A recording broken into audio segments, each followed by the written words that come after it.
Hello dear student, मजा में हशो बधा। केमिस्ट्री नो આજનો આપણો lecture aldehyde ketone carboxylic acid માં લેક્ચર નંબર 9 માં આગળ વધીએ તો આજે આપણે કાર્બોક્સિલિક એસિડ ની બનાવટથી શરૂઆત કરીશું, બરાબર? તો આગળ વધીએ તો કાર્બોક્સિલિક એસિડ ની બનાવટ, એમાંથી ઘણી ખરી બનાવટો આપણે આવડે છે ઓલરેડી। તો કાર્બોક્સિલિક એસિડ સંયોજનની બનાવટની પદ્ધતિઓ એમાં પ્રાથમિક આલ્કોહોલ સંયોજનો અને આલ્ડીહાઇડ સંયોજનોમાં પ્રાથમિક આલ્કોહોલ સંયોજનોમાંથી કાર્બોક્સિલિક એસિડ બનાવી શકાય, આલ્ડીહાઇડ સંયોજનોમાંથી પણ બનાવી શકાય। આપણે ભણી ગયા હતા આલ્કોહોલનું ઓક્સિડેશન, જેમાં CO જે OH જે કાર્બન સાથે જોડાયેલો એ કાર્બન પરનો હાઇડ્રોજન અને OH નો પણ હાઇડ્રોજન દૂર થાય પ્રાથમિક આલ્કોહોલમાંથી અને કાર્બોક્સિલિક એસિડ બનતું હતું। એટલે પ્રાથમિક આલ્કોહોલ સંયોજનો સામાન્ય ઓક્સિડેશન કરતાઓ જેવા કે તટસ્થ, એસિડિક અથવા આલ્કલાઇન માધ્યમમાં પોટેશિયમ પરમેંગેનેટ કેમેનોફોર, બરાબર? એટલે કેમેનોફોર તટસ્થ હોય, એસિડિક હોય કે બેઝિક માધ્યમ હોય, અથવા પોટેશિયમ ડાઇક્રોમેટ એસિડિક માધ્યમ K2Cr7 અથવા ક્રોમિયમ ટ્રાયોક્સાઇડ દ્વારા સરળતાથી કાર્બોક્સિલિક એસિડ સંયોજનોમાં રૂપાંતર પામે અથવા કાર્બોક્સિલિક એસિડ સંયોજનોમાં ઓક્સિડેશન પામે, બરાબર? એટલે આ રીતે RCH2OH ફર્સ્ટ સ્ટેપમાં આલ્કલાઇન કેમેનોફોર અથવા કેમેનોફોર KOH માધ્યમ, સેકન્ડ સ્ટેપમાં એસિડીકરણ એનું કરવામાં આવે। આ ફર્સ્ટ સ્ટેપમાં આલ્કલાઇન કેમેનોફોર સાથેની પ્રક્રિયાથી એનો પોટેશિયમ ક્ષાર મળે RCOOK અને એક ક્ષારનું હાઇડ્રોલિસિસ કરતા એમાંનો O- H+ મેળવી RCOOH બનાવે। ઉદાહરણ તરીકે ડેકેન-1-ઓલ, તો ડેકેન-1-ઓલ નું અહીંયા કોઈ પણ લઈ શકાય કે ક્રોમિયમ ટ્રાયોક્સાઇડ એસિડિક માધ્યમ જે જોન્સ પ્રક્રિયક તરીકે ઓળખાય, ઓક્સિડેશન કરતા CH2OH નું રૂપાંતરણ COOH માં થાય, ડેકેન-1-ઓલ તો ડેકેનોઇક એસિડ મળે, બરાબર? આ પ્રાથમિક આલ્કોહોલના ઓક્સિડેશન થી આપણે કાર્બોક્સિલિક એસિડ બનાવી શકાય। પ્રોપેન-1-ઓલ હોય તો પ્રોપેનોઇક એસિડ, બ્યુટેન-1-ઓલ હોય તો બ્યુટેનોઇક એસિડ, પેન્ટેન-1-ઓલ હોય તો પેન્ટેનોઇક એસિડ, એટલે કાર્બોક્સિલિક એસિડ માં રૂપાંતરણ પ્રાથમિક આલ્કોહોલનું। આવી જ રીતે અહીંયા આલ્ડીહાઇડ સમૂહ હોય RCHO, તો આલ્ડીહાઇડ નું પણ સરળતાથી મંદ ઓક્સિડેશન કરતા વડે પણ ઓક્સિડેશન થાય, જે આપણે જોઈ ગયા હતા ટોલેન્સ પ્રક્રિયા, ફેલિંગ પ્રક્રિયા, બરાબર? બેનેડિક્ટ કસોટી, આ ઉપરાંત પછી આપણે હેલોફોર્મ કસોટીમાં જોતા હતા RCOO- બનતું હતું। તો આવા બધા ઓક્સિડેશન કરતાની હેલોફોર્મ કસોટી કીટોન માટે આલ્ડીહાઇડ હોય તો પણ આપે કાર્બોક્સિલિક એસિડ બનાવે। આ અને આલ્કોહોલ અને આલ્ડીહાઇડ માં આલ્ડીહાઇડ નું ઓક્સિડેશન સરળતાથી થાય કારણ કે એમાં કાર્બોનિલ કાર્બન પાસે હાઇડ્રોજન હોય સક્રિય પરિણામ। ઓકે, ત્યારબાદ આલ્કાઇલ બેન્ઝીન માંથી, તો આ પણ આપણે હાઇડ્રોકાર્બન ચેપ્ટરમાં ભણી ગયા હતા। બેન્ઝીન ઉપર આલ્કાઇલ સમૂહ હોય તો એનું કેમેનોફોર KOH માધ્યમમાં ગરમ કરતા એનો ક્ષાર મળે COOK અને એનું જળ વિભાજન H3O+ ની હાજરીમાં આ બેન્ઝીન ઉપર COOH। અહીંયા કોઈ પણ આલ્કાઇલ સમૂહ હોય આ પરિસ્થિતિમાં એનું રૂપાંતરણ બેન્ઝોઇક એસિડમાં થાય, એરોમેટિક એસિડમાં। અહીંયા દાખલા તરીકે પ્રોપાઇલ બેન્ઝીન લઉં હું, નોર્મલ પ્રોપાઇલ બેન્ઝીન, કેમેનોફોર KOH ગરમ કરતા બેન્ઝોઇક એસિડ બને ફાઇનલ। એટલે પ્રાથમિક અને દ્વિતીયક આલ્કાઇલ સમૂહ હોય, અહીંયા બેન્ઝીન ચક્ર ઉપર પ્રાથમિક કે દ્વિતીયક આલ્કાઇલ સમૂહ હોય તો COOH આપે, પણ તૃતીયક આલ્કાઇલ સમૂહ હોય તો COOH ન આપે। જેમ કે તૃતીયક બ્યુટાઇલ બેન્ઝીન, બેન્ઝીન ઉપર તૃતીયક બ્યુટાઇલ સમૂહ હોય તો એનું કેમેનોફોર KOH માધ્યમ આ રીતે ગરમ કરતા બેન્ઝોઇક એસિડ ન મળે કારણ કે તૃતીયક બ્યુટાઇલ બેન્ઝીનમાં તૃતીયક કાર્બન પાસે હાઇડ્રોજન હોતો નથી। એટલે બેન્ઝીન ચક્ર સાથે અહીંયા જોડાયેલો આલ્કાઇલ સમૂહનો કાર્બન એની પાસે ઓછામાં ઓછો એક હાઇડ્રોજન હોય એવા કોઈ પણ આલ્કાઇલ બેન્ઝીનનું આ કન્ડિશનમાં ઓક્સિડેશન કરવામાં આવે બેન્ઝોઇક એસિડ મળે. એટલે આ રીતે આલ્કાઇલ બેન્ઝીનમાંથી બેન્ઝોઇક એસિડ. અહીંયા આલ્કાઇલ સમૂહ દાખલા તરીકે અહીંયા એક મિથાઇલ અને બીજો મિથાઇલ હોય તો બે COOH વાળો તમારો બેન્ઝોઇક એસિડ મળે, જેની આપણે ચર્ચા કરી દે. આપણે ટેક્સ્ટ બુકમાં આલ્કાઇલ બેન્ઝીનમાંથી એક આલ્કાઇલ સમૂહ જોડાયેલો હોય એવા ઉદાહરણ આપેલા છે. બે આલ્કાઇલ સમૂહ હોય તો બે COOH જનરેટ થાય. બરાબર. આ રીતે આલ્કાઇલ બેન્ઝીનમાંથી બેન્ઝોઇક એસિડ બનાવી શકાય. આ પણ આપણે 11મા ધોરણમાં હાઇડ્રોકાર્બન ચેપ્ટરમાં બેન્ઝીનનું આલ્કાઇલ બેન્ઝીનનું ટોલ્યુઇનનું ઓક્સિડેશન ને ભણેલા, ત્યાં તમને લખાવેલું છે. ઓકે.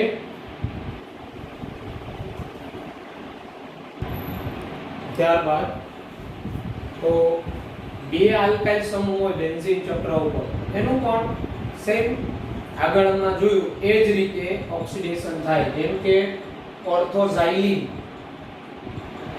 CH3 સમૂહ એકબીજાના ઓર્થો પોઝિશન પર IUPAC ના 1,2 ડાઇમિથાઇલ બેન્ઝીન સામાન્ય રીતે ઓર્થોઝાઇલિન KMnO4 KOH માધ્યમમાં ગરમ કરો એટલે આનો સોલ્ટ બને પોટેશિયમ COOK. બરાબર. આને પોટેશિયમ થેલેટ કહેવાય. શું કહેવાય? Potassium phthalate. આનું હાઇડ્રોલિસિસ કરતા એસિડિક માધ્યમ H3O+ ની હાજરીમાં હાઇડ્રોલિસિસ કરતા આ COOH માં રૂપાંતર થાય, જેને થેલિક એસિડ કહેવાય. શું કહેવાય? થેલિક એસિડ. એટલે આપણે ઓર્થોઝાઇલિન માંથી થેલિક એસિડ બનાવો તો આવડું જોઈએ પરિવર્તન. મેટાઝાઇલિન માંથી એ તમે જે બનાવશો એને આઇસોથેલિક એસિડ કહેવાય. બે COOH સમૂહ એકબીજાના 1,3 પોઝિશન ઉપર હોય. અને પેરાઝાઇલિન હોય તો બે COOH એકબીજાના પેરા સ્થાને મળે, જેને ટરથેલિક એસિડ કહેવાય. આ બનાવી શકાય. ઓકે. તો બે આલ્કાઇલ સમૂહ હોય તો પણ એ જ રીતે ઓક્સિડેશન થી કાર્બોક્સિલિક એસિડમાં કન્વર્ટ થાય. ત્યારબાદ નાઇટ્રાઇલ અને એમાઇડ સંયોજનમાંથી નાઇટ્રાઇલ સંયોજનો એટલે CN સમૂહવાળા RCN, અમાઇડ એટલે CONH2 ક્રિયાશીલ સમૂહવાળા RCONH2 માંથી પણ કાર્બોક્સિલિક એસિડ બનાવી શકાય એના હાઇડ્રોલિસિસ થી.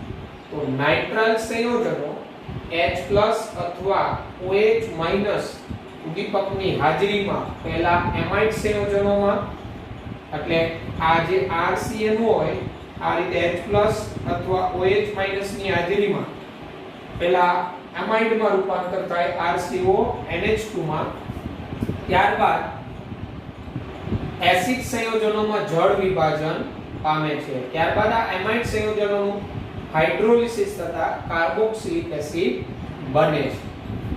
આ પ્રક્રિયાને જો અહીંયા એમાઇડના તબક્કે રોકવી હોય તો હળવી પ્રક્રિયા પરિસ્થિતિનો ઉપયોગ કરવામાં આવે, માઇલ્ડ કન્ડિશન. બરાબર. એનો ઉપયોગ કરવામાં આવે. RCN H+ અથવા OH- ની હાજરીમાં જળ વિભાજનથી એમાઇડ બને અને અમાઇડનું હાઇડ્રોલિસિસ થઈને કાર્બોક્સિલિક એસિડ બને. અહીંયા તમે ઇથેન નાઇટ્રાઇલ લ્યો CH3CN, અહીંયા ઇથેનોઇક એસિડ. પ્રોપેન નાઇટ્રાઇલ લ્યો તો પ્રોપેનોઇક એસિડ. બ્યુટેન નાઇટ્રાઇલ લ્યો તો બ્યુટેનોઇક એસિડ. એવી જ રીતે ઇથેનેમાઇડ લ્યો એમાઇડ, ઇથેનેમાઇડનું હાઇડ્રોલિસિસ ગરમ કરતા ઇથેનોઇક એસિડ પ્લસ એમોનિયા. પ્રોપેનેમાઇડ હોય હાઇડ્રોલિસિસ કરો પ્રોપેનોઇક એસિડ પ્લસ એમોનિયા.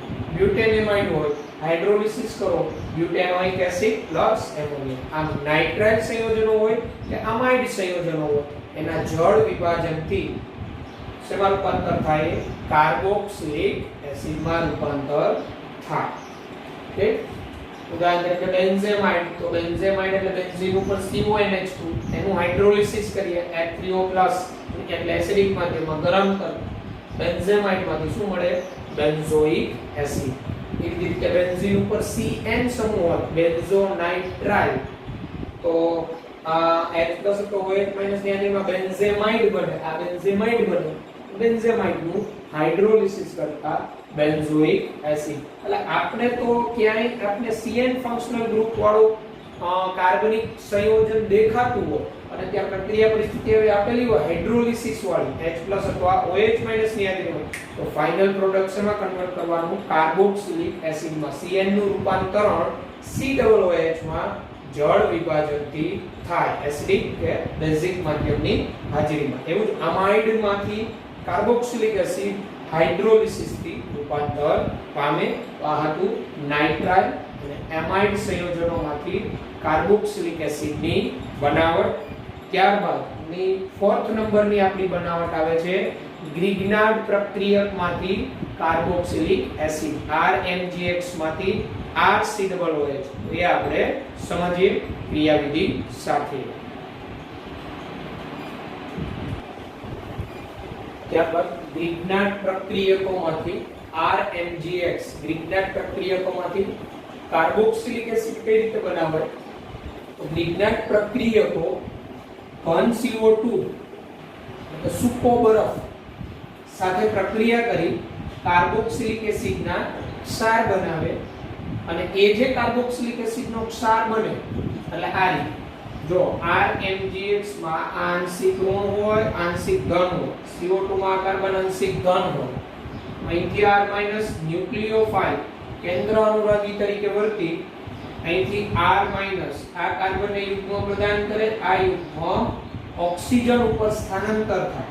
એટલે હવે આપણે જો આ R- અહીંયા એન્ટર કરાવીએ R બોન્ડ C વિબંધ O આ યુગ્મ અહીંયા ગયું, આ C વિબંધ O આ યુગ્મ અહીંયા ગયું, O- MgX આને કાર્બોક્સિલિક એસિડ નો ક્ષાર કહેવાય. આ સોલ્ટ બન્યો.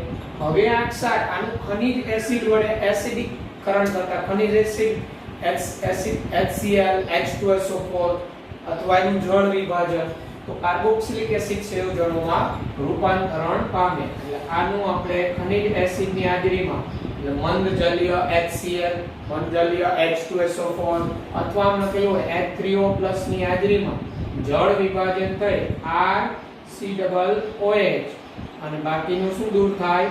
MgOH. તો આ રીતે કાર્બોક્સિલિક એસિડ બનાવી શકાય. ઉદાહરણ તરીકે હું અહીંયા CH3MgBr લઉં, CH3MgBr methyl magnesium bromide, methyl magnesium bromide.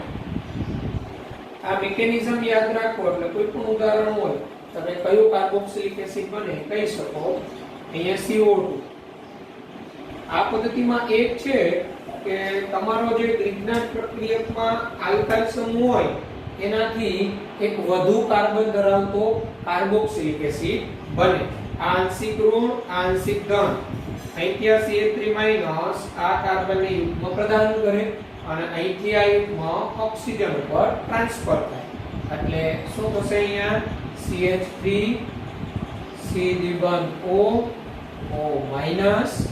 MgBr. બરાબર.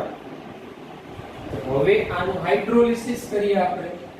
જળ વિભાજન આ બને ethanoic acid CH3COOH ethanoic acid. એટલે મિથાઇલ મેગ્નેશિયમ બ્રોમાઇડ માંથી ઇથેનોઇક એસિડ બનાવવું હોય મગજમાં રાખવાનું અહીંયા તો એક કાર્બન છે અહીંયા બે કાર્બન આવ્યા તો ગ્રિગ્નાર્ડ પ્રક્રિયકમાંથી COOH સમૂહ બનાવવો હોય અહીંયા તમારે કાર્બન ડાયોક્સાઇડ લેવો પડે, CO2 લેવો પડે.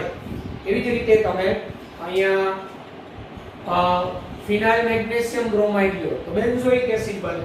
અહીંયા ફિનાઇલ મેગ્નેશિયમ બ્રોમાઇડ લો બેન્ઝીન ઉપર MgBr ફિનાઇલ મેગ્નેશિયમ બ્રોમાઇડ આને કહેવાય ફિનાઇલ મેગ્નેશિયમ બ્રોમાઇડ. ફિનાઇલ મેગ્નેશિયમ બ્રોમાઇડ તો ફિનાઇલ મેગ્નેશિયમ બ્રોમાઇડ NaCO2 અહીંયા શુષ્ક ઈથરની હાજરી. જ્યાં જ્યાં ગ્રિગ્નાર્ડ પ્રક્રિયક ત્યાં ત્યાં શુષ્ક ઈથર મેં સમજાવેલું કે આ શુષ્ક ઈથર આ ગ્રિગ્નાર્ડ પ્રક્રિયકને ભેજ સાથે સંપર્કમાં ન આવવા દે એટલે પોતે RMgX સ્વરૂપે જ રહે. જો એ પોતે ડાયરેક્ટ ભેજના સંપર્કમાં આવી જાય તો ગ્રિગ્નાર્ડ પ્રક્રિયકમાંથી આલ્કેન બની જાય કારણ કે ભેજમાંથી H+ આ મેળવી લે. પરિણામે શુષ્ક ઈથર. આ ઉપરાંત ગ્રિગ્નાર્ડ પ્રક્રિયક શુષ્ક ઈથરમાં દ્રાવ્ય હોય. અહીંયા હવે આ કાર્બન આંશિક ઘન અહીંથી આ યુગ્મ પ્રદાન કરે આ અહીંયા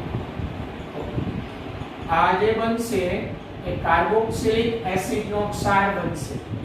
એવો ક્ષાર તો રિંગ ઉપર આ રીતે અહીંથી આ ફિનાઇલ રિંગ એટેક કરેલો તો આ સી વિબંધ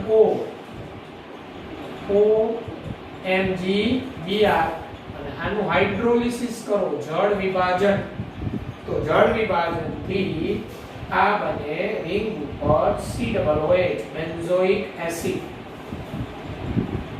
પ્લસ MgOH Br.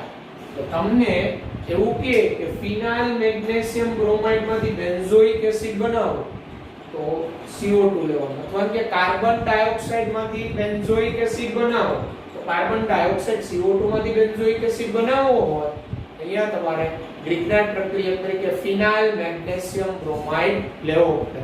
આ રીતે તમને એવા પરિવર્તનો આપે કે કાર્બોક્સિલિક કાર્બન ડાયોક્સાઇડ માંથી જે તે કઈ કાર્બોક્સિલિક એસિડ કે તો અને એના કાર્બન ગણી લેવાના કાર્બન ડાયોક્સાઇડ નો એક કાર્બન એ સિવાયના પછી બાકીના કાર્બન જેટલા વધતા હોય નિપજમાં એ મુજબનો ગ્રિગ્નાર્ડ પ્રક્રિયક લેવાનો.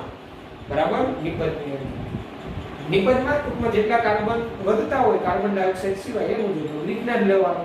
એટલે આ હતી આની મિકેનિઝમ ખૂબ સરળ છે. કોણ કોના પર એટેક કરે છે જળ વિભાજનથી. હવે આ પદ્ધતિથી છે ને આપણે કાર્બનની શૃંખલા વધારી શકીએ. આપણે હેલો આલ્કેન હોય તો હેલો આલ્કેન માંથી કે નાઇટ્રાઇલ માંથી આપણે કાર્બોક્સિલિક એસિડ બનાવવું હોય તો પણ આ ગ્રિગ્નાર્ડ પ્રક્રિયા ઉપયોગી. તમે હેલો આલ્કેન છે હેલો આલ્કેન માંથી કાર્બોક્સિલિક એસિડ બનાવો હેલો આલ્કેન નું શું કરવાનું હેલો આલ્કેન માંથી સાયનાઇડ બનાવતા હતા આપણે KCN ની હાજરીમાં. એટલે X ના સ્થાને CN આવે અને પછી CN નું તમે જો જળ વિભાજન કરો તોય કાર્બોક્સિલિક એસિડ બને. એટલે હેલો આલ્કેન માં જેટલા કાર્બન હતા એના કરતા વધુ કાર્બન વાળા. એવી જ રીતે નાઇટ્રાઇલ જે છે બરાબર એનું જળ વિભાજન થી કાર્બોક્સિલિક એસિડ બન્યું. એવી જ રીતે કાર્બન ડાયોક્સાઇડ ગ્રિગ્નાર્ડ પ્રક્રિયા માંથી કાર્બોક્સિલિક એસિડ. ટૂંકમાં આ પદ્ધતિની મદદથી તમે કાર્બનની શૃંખલા શ્રેણી વધારી શકો.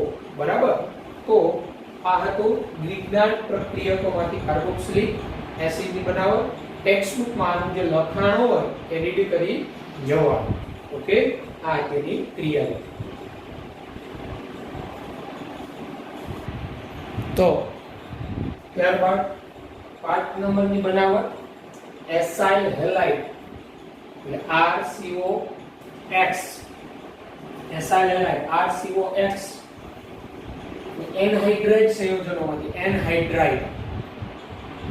તો આ જે એસાઇલ હેલાઇડ સંયોજનો છે એનું જળ વિભાજન કરવામાં આવે RCOX કે એનું જળ વિભાજન જો એનું જળ વિભાજન એસિડિક માધ્યમ કે H2O ની હાજરીમાં કરવામાં આવે તો ડાયરેક્ટ કાર્બોક્સિલિક એસિડ બને.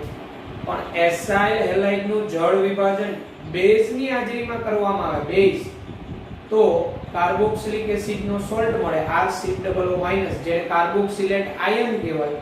અને એ કાર્બોક્સિલેટ આયન નું પછી જળ વિભાજન કરતા કાર્બોક્સિલિક એસિડ બને. જોઈએ જો એસિડ ક્લોરાઇડ સંયોજનો પાણી સાથે જળ વિભાજન પામી કાર્બોક્સિલિક એસિડ સંયોજનો બનાવે.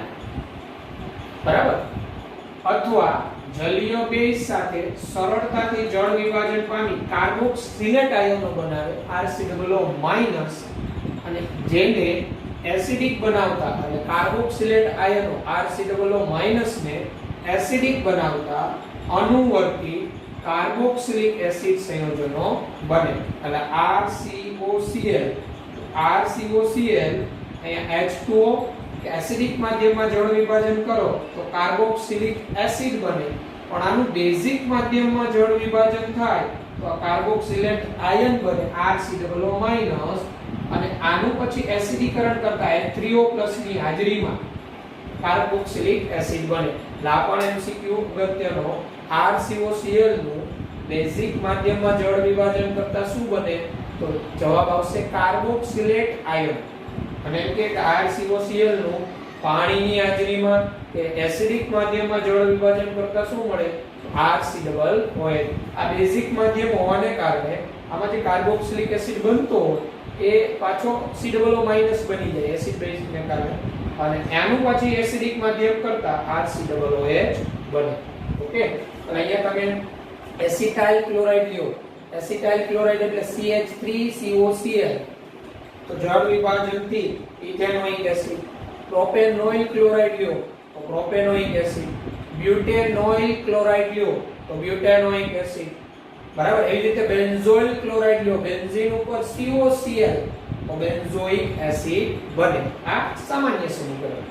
સેમ આવી જ રીતે એનહાઇડ્રાઇડ નું જળ વિભાજન પાણીની હાજરીમાં થતા કાર્બોક્સિલિક એસિડ સંયોજનો બનાવે, જ્યારે બીજી બાજુ એનહાઇડ્રાઇડ સંયોજનો પાણી સાથે જળ વિભાજન પામી અનુવર્તી એસિડ સંયોજનો બનાવે. એનહાઇડ્રાઇડ એટલે કયું ફંક્શનલ ગ્રુપ આવે? C-O bond O bond C-. જો અહીંયા બંને બાજુ C6H5 બેન્ઝીન રિંગ હોય તો આને બેન્ઝોઇક એનહાઇડ્રાઇડ કહેવાય. બેન્ઝોઇક એનહાઇડ્રાઇડ નું જળ વિભાજન કરતા અહીંથી આ બોન્ડ બ્રેક થાય, બેન્ઝોઇક એસિડ એટલે 2 મોલ બેન્ઝોઇક એસિડ મળે. હવે બેન્ઝોઇક ઇથેનોઇક એનહાઇડ્રાઇડ નું જળ વિભાજન કરો, એક બાજુ અહીંયા C-O સાથે બેન્ઝીન ચક્ર, બીજી બાજુ C-O સાથે CH3, તો આને બેન્ઝોઇક ઇથેનોઇક એનહાઇડ્રાઇડ કહેવાય. આનું તમે જળ વિભાજન કરો તો benzoic acid plus ethanoic acid મળે. ટૂંકમાં આ રીતે C-O બોન્ડ બ્રેક થાય અને તમારું અનુવર્તી એસિડ બંને એસિડમાં જ રૂપાંતર થાય. અહીંયા તમારું ઇથેનોઇક એનહાઇડ્રાઇડ હોય ઇથેનોઇક એસિડ, પ્રોપેનોઇક એનહાઇડ્રાઇડ હોય તો propanoic acid. Ethanoic propanoic anhydride એક ethanoic acid plus propanoic acid નું મિશ્રણ મળે. અને જો આપણે કેટલાના જળ વિભાજનથી આપણે કાર્બોક્સિલિક એસિડ બનાવ્યું તો યાદ કરો, નાઇટ્રાઇલ CN વાળા CN સમૂહ હોય, CONH2 સમૂહ હોય, પછી ગ્રિગ્નાટ પ્રક્રિયકમાં CO2 વાળામાં બીજા સ્ટેપમાં આપણે જળ વિભાજન કર્યું, એસિડ ક્લોરાઇડ હોય, એસિડિક એનહાઇડ્રાઇડ હોય, આ બધાના જળ વિભાજનથી કાર્બોક્સિલિક એસિડ મળે. એટલે આપણે મગજમાં ઘુસાડી દેવાનું કયા કયા ફંક્શનલ ગ્રુપ? CN CONH2, પછી એસિડ ક્લોરાઇડ, એસિડ એનહાઇડ્રાઇડ, આ બધાના જળ વિભાજનથી કાર્બોક્સિલિક એસિડ બને. CN CONH2 પછી COCl, પછી આવું જ એસ્ટર આવશે COOR, પછી આવું જ એનહાઇડ્રાઇડ. આ બધાના જળ વિભાજનથી કાર્બોક્સિલિક એસિડ બને. એટલે આ બનાવટની પદ્ધતિઓ યાદ રાખવી આમ તો સરળ છે કે મોટા ભાગના તો હાઇડ્રોલિસિસ થી જ કાર્બોક્સિલિક એસિડ બને છે. ઓકે, તો પછી આવે છે એસ્ટર માંથી કાર્બોક્સિલિક એસિડ સંયોજનો. એસ્ટર ના હાઇડ્રોલિસિસ થી આ પણ આપણે આલ્કોહોલ ફિનોલ ઇથર ચેપ્ટરમાં ભણી ગયા હતા. આપણે આલ્કોહોલની બનાવટ પણ કરેલી. આપણે એસ્ટર માંથી આલ્કોહોલ બનાવી શકાય, બીજી રીતે એસ્ટર માંથી કાર્બોક્સિલિક એસિડ બને. ઓકે, એવી જ રીતે એસ્ટરના જળ વિભાજન એસ્ટર સંયોજનોમાંથી કાર્બોક્સિલિક એસિડ બનાવી શકાય. આ એસ્ટર સંયોજનોનું એસિડિક જળ વિભાજન, એસિડિક જળ વિભાજન સીધા કાર્બોક્સિલિક એસિડ સંયોજનોમાં રૂપાંતર કરે. આમ તો આપણે જોયું તો આગળ CN CONH2 પછી નાઇટ્રાઇલ એનહાઇડ્રાઇડ, આ બધાનું એસિડિક માધ્યમમાં જળ વિભાજનથી સીધું કાર્બોક્સિલિક એસિડ બને. આ બધામાં પણ બેઝિક માધ્યમમાં જળ વિભાજન કરવામાં આવે તો પહેલા RCOO- બને, જેને કાર્બોક્સિલેટ આયન કહેવાય. અને એ કાર્બોક્સિલિક આયનને એસિડિક બનાવતા પછી કાર્બોક્સિલિક એસિડ બને. એટલે આ MCQ માં ખાસ ધ્યાન રાખજો. આ જે બધા આપણે જોયા CN CONH2 acid halide anhydride, આ એસ્ટર, આ બધાનું એસિડિક માધ્યમમાં જળ વિભાજન કરતા સીધો જ કાર્બોક્સિલિક એસિડ મળે. પણ એ બધાનું બેઝિક માધ્યમમાં જળ વિભાજન કરતા કાર્બોક્સિલેટ આયન મળે. એટલે એસિડ બેઝ નો ફેર છે. બેઝિક માધ્યમમાં કાર્બોક્સિલિક આયન બનવાનું રીઝન એવો એસિડ બનતો હોય પણ પેલા બેઝ ને કારણે સોલ્ટ બની જતો હોય અને પછી એ સોલ્ટ નું એસિડીકરણ કરતા કાર્બોક્સિલિક એસિડ બને. જેમ કે ઇથાઇલ બેન્ઝોએટ, બેન્ઝીન રિંગ ઉપર COO C2H5 ઇથાઇલ બેન્ઝોએટ, આનું હાઇડ્રોલિસિસ કરતા અહીંયા થી આ બોન્ડ બ્રેક થાય, આ COOH અને આલ્કોહોલ બને. એસિડ પ્લસ આલ્કોહોલ, પાછું આ એસિડ પ્લસ આલ્કોહોલ વચ્ચેની પ્રક્રિયાથી એસ્ટર બને એટલે આ પ્રક્રિયા પ્રતિવર્તી હોય અને પ્રતિવર્તી થતી અટકાવી હોય તો અહીંથી આલ્કોહોલ જેવો બને દૂર કરી દેવો પડે તો પ્રક્રિયા પુરોગામી થાય. એ રીતે ઇથાઇલ બ્યુટેનોઇડ, ઇથાઇલ બ્યુટેનોઇડ આનું બેઝિક માધ્યમમાં હાઇડ્રોલિસિસ, આ આલ્કોહોલ બને C2H5OH અને આ COOH કાર્બોક્સિલેટ આયન બને બેઝિક માધ્યમમાં. અને આ જે કાર્બોક્સિલેટ આયન મળેલો એનું અનુવર્તી એસિડીકરણ કરતા એસિડિક માધ્યમમાં જળ વિભાજન કરતા COO- નું રૂપાંતરણ COOH માં થાય અને ઇથાઇલ બ્યુટેનોઇડ માંથી બ્યુટેનોઇક એસિડ. આ રીતે એસ્ટરના જળ વિભાજનથી આપણે કાર્બોક્સિલિક એસિડ બનાવી શકાય. આ પ્રક્રિયા જે છે એ આપણે આલ્કોહોલની બનાવટમાં પણ જોઈ લે, એસ્ટરના જળ વિભાજનથી આલ્કોહોલ. અને પછી આપણે આલ્કોહોલની રાસાયણિક પ્રક્રિયા જોઈ, આલ્કોહોલની કાર્બોક્સિલિક એસિડ સાથેની પ્રક્રિયાથી એસ્ટર બને. બરાબર, આનો પ્રક્રિયા સક્રિયતાનો ક્રમ પણ ત્યાં લખેલો છે. ઓકે, તો આ જે આપણી ટેક્સ્ટ બુકમાં કાર્બોક્સિલિક એસિડની આટલી બનાવટો આપેલી છે. આ સિવાયની એક્સ્ટ્રા પ્રિપરેશન એ અહીંયા હું બતાવું છું કોચ રિએક્શન દ્વારા. કોચ પ્રક્રિયા. કોચ પ્રક્રિયામાં આપણો ઓલિફિન્સ હોય, ઓલિફિન્સ એટલે આલ્કીન, ઉદાહરણ તરીકે ethylene.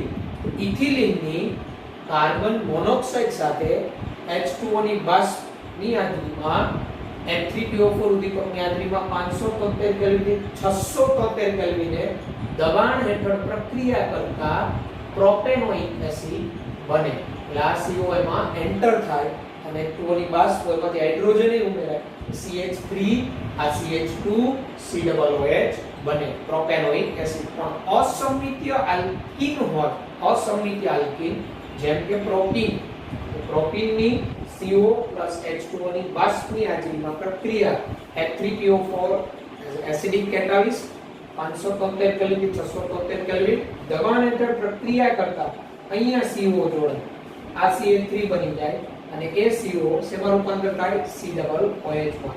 CH3 CH3 twice COOH અને આઇસોબ્યુટ્રિક એસિડ કહેવાય, આઇસોબ્યુટ્રિક એસિડ બને. આ હતી કોચ reaction, extra preparation only for નીટના પોઈન્ટ ઓફ વ્યૂ. તમને પહેલા ટેક્સ્ટ બુકની રિએક્શન પરફેક્ટ આવડે પછી જ એક્સ્ટ્રા પ્રિપરેશન કરવાની. બરાબર છે? તો આ કોચ રિએક્શન દ્વારા. આ સિવાયની એકાદી એક્સ્ટ્રા રિએક્શન છે. બરાબર, આ ઉપરાંત આલ્કીન અને આલ્કાઇન માંથી પણ આપણે કાર્બોક્સિલિક એસિડ બનાવી શકીએ. હાઇડ્રોકાર્બન ચેપ્ટરમાં આપણે ભણી ગયા હતા. એ રિએક્શન અહીંયા હું લખાવી દઉં છું. ઓકે, તો ત્યારબાદ કાર્બોક્સિલિક એસિડની બનાવટની extra preparation number 2, sodium alkoxide RO Na+ અને કાર્બન મોનોક્સાઇડ CO માં. તો RO Na+ sodium alkoxide carbon monoxide અહીંથી આને યુગ્મ પ્રદાન કરે એટલે RCOO- Na+ બને કાર્બોક્સિલેટ આયન. અને આનો મંદ HCl ની હાજરીમાં એસિડિક જળ વિભાજન RCOOH NaCl. એટલે સોડિયમ આલ્કોક્સાઇડ ની કાર્બન મોનોક્સાઇડ સાથેની પ્રક્રિયાથી કાર્બોક્સિલિક એસિડ બનાવી શકાય. પછી આલ્કીન અને આલ્કાઇન માંથી પણ બનાવી શકાય, જે આપણે હાઇડ્રોકાર્બનમાં ભણી ગયા હતા.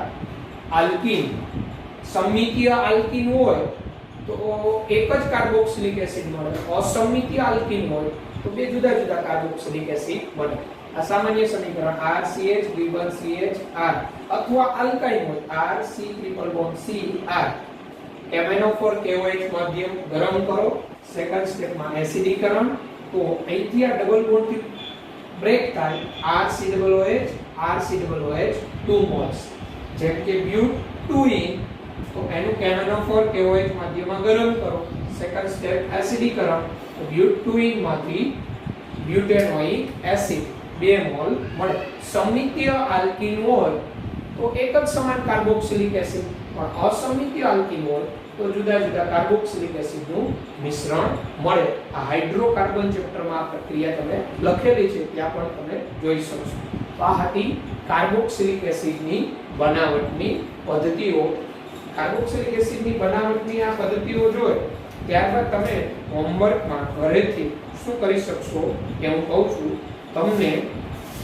તમારી ટેક્સ્ટ બુકમાં પેજ નંબર 377 ઉપર કોયડો 12.5 આપેલો છે. નીચે દર્શાવેલા પરિવર્તનો માટે રાસાયણિક પ્રક્રિયાઓ લખો. તો એ જે રાસાયણિક પ્રક્રિયાઓ તમને આપેલી છે એ રાસાયણિક પ્રક્રિયાઓ તમારે ઓબ્ઝર્વ કરવાની. ન ખ્યાલ આવે સમીકરણ મને કહેજો. આપણે જે અભ્યાસ કરેલો છે એમાંથી જ છે. આ ઉપરાંત લખાણ સંબંધિત પ્રશ્ન 12.7 આપ્યો છે. એમાં તમને જે નીચે સંયોજનો આપેલા છે એને બેન્ઝોઇક એસિડમાં રૂપાંતરિત કરવાના છે. ઇથાઇલ બેન્ઝીન ને પછી એસિટોપિનોન અને બેન્ઝીન ઉપર COCH3 હોય. ત્રીજું બ્રોમો બેન્ઝીન, બેન્ઝીન ઉપર Br હોય. અને ફોર્થ ફિનાઇલ ઇથિલ સ્ટાઇરિન. ઓકે, જાતે કરજો. ન થાય હું કરાવીશ. ઓકે, આજના આપણા લેક્ચરમાં અહીંયા સુધી રાખીએ. નેક્સ્ટ લેક્ચરમાં આગળ વધીશું. કાર્બોક્સિલિક એસિડની પ્રિપરેશન ઈઝી છે, વ્યવસ્થિત કરી નાખવાની. તમે એક જ પેજમાં આખો ચાર્ટ બનાવીને પ્રક્રિયાઓ દર્શાવી શકો. Okay, good bye, take care.